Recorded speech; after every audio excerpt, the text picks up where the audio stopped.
hopefully you have had some time to think about what that code was that we wrote here before in the prior video. And let's run that to see exactly what it's doing, and let's dissect this, right? So running that, as you can see, it asks for you to input your age. It says person 1, please input your age. So we do that, and obviously we get the same response we should expect. But notice that it asks us again, person 1, please input your age. Let's see, 13, you'll see, sorry, you're underage. And you can put in a whole bunch of other ages and see if this works out, right? Up until you get to 5 times. There's 2 problems here, or 1 problem really, and it's very small and very slight. I don't know if you can observe what that problem exactly is, but the problem here is that it's asking person 1, not person 1, person 2, person 3, etc. up to 5. The fix, if you can see it, it's ever so slight. It's right here. And that's because each time that the code executes, it's pulling in the value for person 0. Well, what is person 0? Or in the people vector there. As you can see, it's number 1, right? But we don't want that. What we want is to go from 0 to 5, not with 5 not included, and we want person I. So now let's dissect this. We're basically saying for each I in range 0, 5. What's range 0, 5 again? It's a function that gives us a list of numbers from 0 to 4 with 5 not included. So what Python's going to do is it's first going to set I equal to the element in the 0th position, which in this case is just 0. And what it's then going to do is with I set equal to 0, it's going to execute all the code that's indented to the next one, similar to how we worked with our if statements. It'll print person. In this case, it'll then print whatever value of I is. It'll go through I equals 0, so it'll pull people 0, but the number 1 is stored in position 0, if you remember. Take a look at people again. Right, position 0 has the number 1. So at first, when I is set equal to 0, it will do that. Then it's going to print, please input your age. And it's going to basically go through the same stuff that we went through. It's going to ask for an input, store that in the variable age, convert that to integer, and then it's going to test. If age is less than 21, it will execute these statements, where first it's going to take a string literal and put that literal in a variable and then print that out to the screen using the print function. Otherwise, it's going to print out a different piece of text. Now, as it turns out, there's one thing we can shorten up here. There's a lot of things we can shorten up, but just to kind of get familiar with the coding process, as you can see, we have a repeated command here that's going to be executed regardless of whether or not age is bigger or less than 21.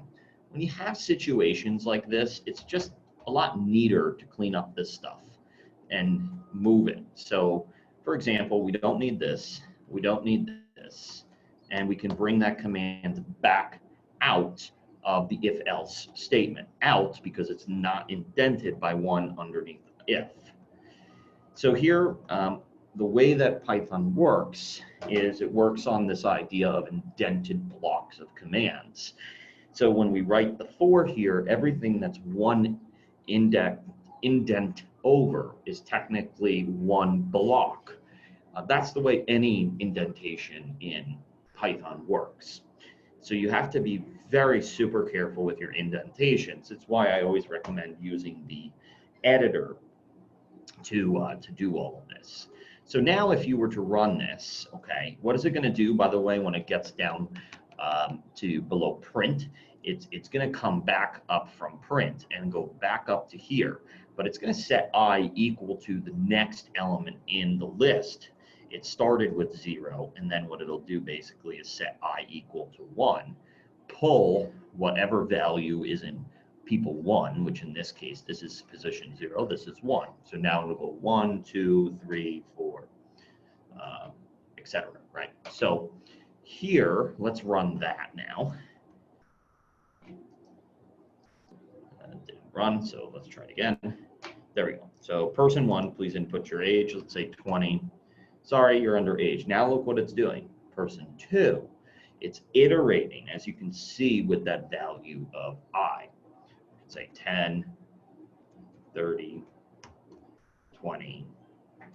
Let's say person 10 is 10. Sorry, you're underage. Okay, so that's how we deal with the basic, what we call for loop. We use for loops to repeat things when we know exactly how many times we're going to execute that. Whether that how many times is determined by an input or an actual number. For example, I could have changed all of this around to basically say, let me just copy this. And let's first ask for the number of times to repeat. So we'll first ask how many times to repeat. And then what we'll do is basically say, we'll create a variable t repeat or t rep is equal to the integer of input. That's a shorter way of just grabbing the input and converting it to an integer on the fly. Now, this is the number of times. The end of the range here is also the number of times. So what we can just do is replace that with t rep, and now we get our answer to the problem that I specified. So what we basically have done is create a little miniature game here. How many times do we want to repeat? Let's just say 2 times. Okay, person 1, person 2. Notice it stops execution. That's because we know ahead of time how many times we're going to execute it, whether or not that's coming from some other type of input or some other type of known area. What if we wanted to continue to execute something until something were true? Basically, we want to keep repeating this until something holds true. Let's say until we find somebody who is actually over the age of 21. In which case, what we can do is ask for age verification until 21 hits. Okay, so in this case, what we can use is something called a while loop, which works almost exactly the same way as a for loop. It's going to repeat whatever is indented 1 to the, to the right there.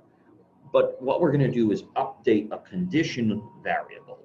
So the way that this works is we're going to basically say,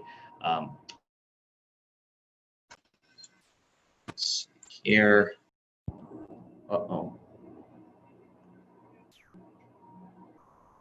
it would appear, hold on, sorry about that, and my USB slipped out here for a second. So what we're going to do is ask for age verification.